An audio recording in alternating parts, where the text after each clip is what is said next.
Botswana के परचम बरदार ऑयल टैंकर को नाकारा बना दिया गया। अमरीकी सेंट्रल कमांड के मुताबिक ऑयल टैंकर ईरानी जजीरे खारक की जानिब जा रहा था। जहाज मुतादिद वार्निंग्स के बावजूद अपना रास्ता तब्दील करने से इनकार करता रहा। अमरीकी अफवाज अब तक 6 तजारती जहाज़ों को नाकारा बना चुकी। 122 जहाज़ों का रुख मोड़ा गया।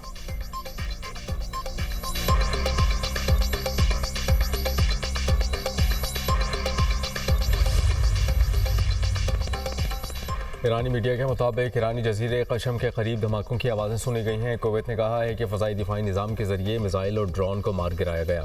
ईरानी मीडिया ने कहा है कि कुवैत में मिसाइल गैर फौजी इलाके पर गिरा। दूसरी तरफ पासदारान इनक़लाब का अमरीका और इसराइल कार्गो जहाज़ पर जवाबी हमला। कहा कि कशम में कम्युनिकेशन टावर पर हमले के जवाब में अमरीकी अड्डों को निशाना बनाया। अमरीकी सेंट्रल कमांड ने कहा कि ईरान की जानिब से कुवैत पर दागे गए 2 मिसाइल रास्ते में गिर गए।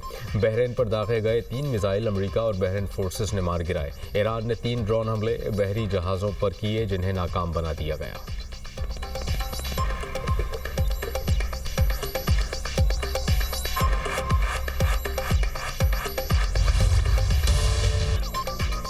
वक्त आ गया है ईरान किसी न किसी तरह मुआहदा कर ले। अमरीकी सदर डोनाल्ड ट्रंप कहते हैं कि ईरान के साथ बातचीत जारी है। तातुल की खबरें बेबुनियाद हैं। हमारे दरमियान 4 रोज़ पहले, 3 रोज़ पहले, 2 रोज़ पहले, 1 रोज़ पहले और आज भी बातचीत हुई। बातचीत किस अंजाम तक पहुँच गई कोई नहीं जानता। ईरान 47 बरस से जो कर रहा है उसे मज़ीद ऐसा करने की इजाज़त नहीं दी जा सकती। अमरीकी वज़ीर ख़ारजा मार्को रूबियो कहते हैं कि मुज़ाकरात में पहली शर्त यह है कि ईरान आबना हुर्मुज़ को खोले। आबना हुर्मुज़ खोलने के बाद भी ईरान पर आयद पाबंदियाँ ख़त्म नहीं होंगी। अफज़ूदा यूरेनियम से दस्तबरदारी और जौहरी प्रोग्राम से मुताल्लिक मामला तय होने पर पाबंदियों में नरमी की जा सकती है। ईरान अब जौहरी प्रोग्राम के बाद ऐसे पहलुओं पर बातचीत पर आवाज़ा दिखाई देता है जिनका वो माजी में जिक्र तक नहीं करता था। मुज़ाकरात के जरिए मुआहदा होना यकीनी नहीं, ऐसे इशारे मिले हैं। ईरानी सुप्रीम लीडर किसी न किसी सतह पर मुज़ाकरात में अपनी सरगर्मियाँ बढ़ा रहे हैं।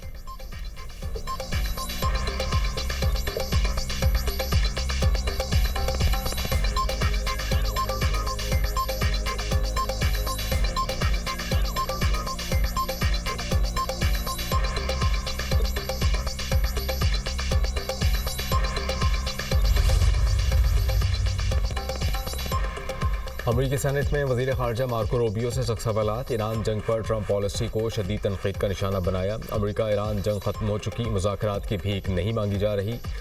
मार्को रूबियो के बयान पर डेमोक्रेट सेनेटर कोरे बकर बोले, जंग ख़त्म नहीं हुई, अमरीकी शहरी देख रहे हैं कि हम कैसे हार रहे हैं। सवाल उठाया, आखिर अमरीका क्यों ईरान से डील की भीख मांग रहा है। डील भी वो जिसको अमरीका कचरे के डब्बे में फेंक चुका। ईरान ने आपने हुर्मुज़ की बंद की हुई है और ख़ित्ते में तबाही मचाई हुई है।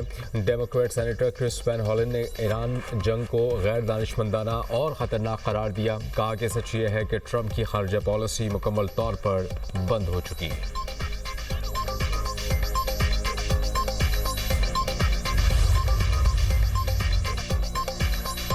सरेंडर का अमरीकी मुतालबा नाकाबिल कबूल। हमले की सूरत में नए महाज खोलने का ऐलान। पासदारान इनक़लाब के तर्जुमान ब्रिगेडियर जनरल हुसैन महबी कहते हैं कि ईरानी फ़ौज किसी भी मुमकिन सूरत हाल से निपटने के लिए पहले से ज़्यादा तैयार है। दुश्मन को जारहियत पर मुख्तलिफ नौइयत की फ़ौजी कार्रवाइयों का सामना करना पड़ेगा। मैदान जंग और हथियारों की अक़साम भी मुख्तलिफ होंगी। जंग बंदी के दौरान हमारी अस्करी सलाहियतों में इजाफा हुआ। ख़ातिमुल अंबिया सेंट्रल हेडक्वार्टर्स के deputy inspector brigadier general Jafar Asadi ने कहा, अमरीका मुकम्मल सरेंडर का मुतालबा कर रहा है लेकिन ईरानी कौम कभी नहीं झुकेगी। अमरीका के साथ दोबारा जंग नागुज़ीर है। हमने भी अभी मुकम्मल सलाहियतें ज़ाहिर नहीं की। जंग में नेटो भी शामिल होती है तो भी हमें परेशानी नहीं।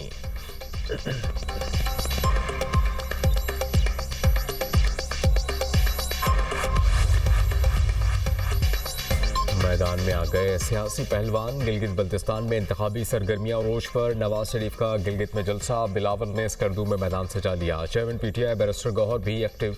मुस्लिम लीग नून के कायद ने कहा कि नून लीग के अलावा किसी पार्टी ने यहाँ एक ईंट भी नहीं लगाई। किसी पर तनकीद या बुराई करके वोट नहीं मांगते, अपनी कारकर्दगी की बुनियाद पर वोट मांगते हैं। गिलगित बल्तिस्तान की सड़कों का हाल देखकर बहुत दुख हुआ। इस इलाके को क्यों नज़रअंदाज किया गया।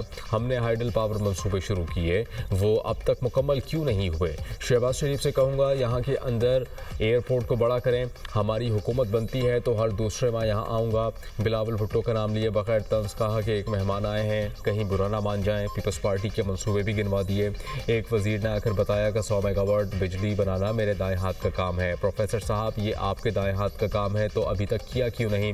प्रोफेसर साहब, हम इतनी बिजली बनाएंगे कि कम कीमत पर इस्लामाबाद को बेचेंगे। गिलगित बल्तिस्तान की ज़मीन और वसाइल पर पहला हक यहाँ की आवाम का है। हक की मिल्कियत दिलाएंगे। इस्लामाबाद को मानना पड़ेगा कि गिलगित बल्तिस्तान के वसाइल आवाम के हैं। जो इख्तियार सिंध, खैबर पख्तूनख्वा, पंजाब के पास है वही गिलगित बल्तिस्तान के पास होगा।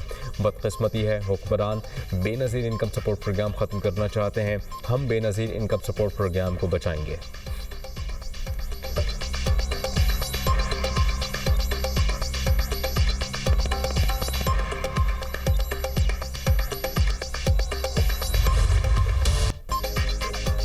कौमी असम्बली में वफाकी बजट पेश करने की तारीख तब्दील। आइंदा माली साल का बजट 5 जून के बजाय 10 जून को पेश किए जाने का इम्कान।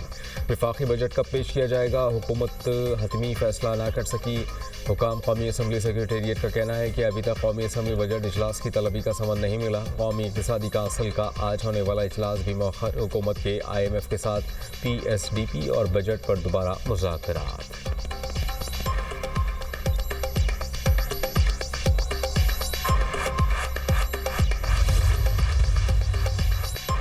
आइंदा बजट में तरक्याती मनसूबों के लिए 754 अरब रुपए मुख्तस करने की तजवीज़। NHA को 264 अरब, पावर डिवीज़न को 91 अरब रुपए मिलेंगे।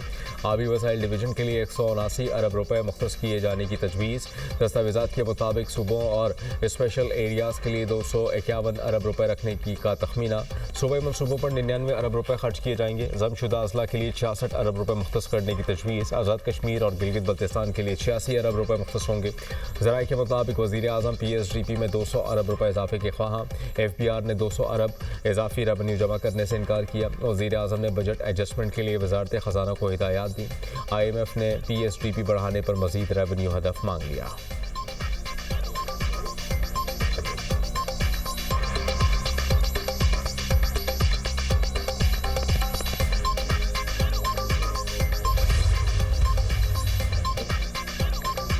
MQM ने बजट तजावीज़ वज़ीर आज़म को पेश कर दी। वफाकी वज़ीर अमीन उल हक ने कहा कि वज़ीर आज़म से मुलाकात हुई। कराची के लिए 25 अरब, हैदराबाद के लिए 5 अरब रुपए मुख्तस किए जाएंगे। ग्रीन लाइन मनसूबे के फंड्स फौरी जारी किए जाएँ। तनख्वाहदार तबके पर बोझ ना डाला जाए। 18 लाख सालाना आमदन तक टैक्स इस्तिस्ना दिया जाए। सरकारी मुलाजिमीन की तनख्वाहों में कम अज़ कम 25% इजाफा हो। सहाफ़ी के सवाल पर अमीन उल हक ने जवाब देते हुए कहा कि 28वीं आईनी तरमीम पर तमाम जमातें मुत्तफ़िक़ हैं। उम्मीद है कि पीपल्स पार्टी भी जल्द हिमायत करेगी। 28वीं तरमीम आएगी और पास भी होगी।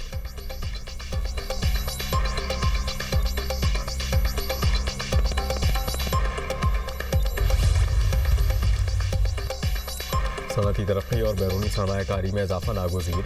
वज़ीर आज़म की ज़ेर सदारत इक़्तिसादी इस्लाहात और सरमायाकारी से मुताल्लिक़ जायज़ा इजलास। शहबाज शरीफ ने कहा कि बरामदात बढ़ाने के लिए मौसर पॉलिसी इक़दाम तरजीहात में शामिल हैं। मुतबादिल तवानाई ज़राए के लिए जामे हिकमत अमली पर काम जारी है। इलेक्ट्रिक व्हीकल्स पॉलिसी वक्त की अहम ज़रूरत है। जदीद टेक्नोलॉजी के फ़रोग़ के लिए माहिरीन से मशावरत यकीनी बनाई जाए। तमाम वज़ारतें बाहमी ताउन और हम आहंगी से काम करें। शफाफियत और बेहतरीन कारकर्दगी हुकूमत की अव्वलीन तरजीह है।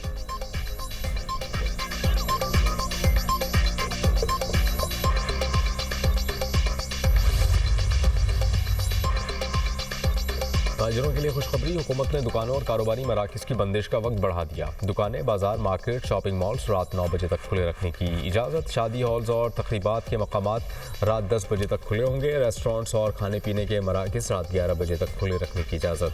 टेक अवे और डिलीवरी सर्विसेज औक़ात की पाबंदी से मुस्तस्ना होंगी। नायब वज़ीर आज़म इसहाक़ डार की ज़ेर सदारत किफ़ायतशारी इक़दाम पर अमल दरामद से मुताल्लिक़ कमेटी का इजलास जारी। किफ़ायतशारी इक़दाम का जायज़ा। कमेटी ने हिदायत की कि सूबाई हुकूमतें विफाक़ के साथ राबते में रहते हुए हिदायत पर मौसर अमल दरामद को यकीनी बनाएं।